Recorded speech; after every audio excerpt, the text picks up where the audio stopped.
vai tu atliec visu uz pēdējo mirkli? Un tad, kad tev jau spiež termiņš, tad tu fiksi ātri visu dari un vari izdarīt, tā kā 10 minūtēs to, ko tu pirms tam nevarēji 2 stundās izdarīt. Man tā ir. Kāds ir mans burts, kas to parāda? Te burts ar krustiņu. Arī šie visi te burti, kas iet šādi, ja, tas ir burts mazais, šie parāda to, ka cilvēks apzināti vai neapzināti mēdz atlikt darbus uz pēdējo brīdi.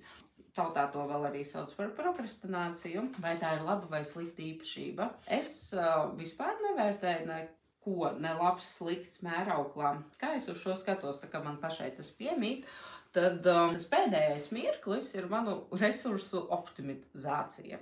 Es lieki netērēju resursus, un tajā pēdējā mirklī es varu izdarīt ļoti produktīvi un efektīgi tos darbus, kas ir jāizdara. Bet, kas ir bēdīgi, ka kamēr es nedaru tos darbus, es pārdzīvoju, ka es nedaru.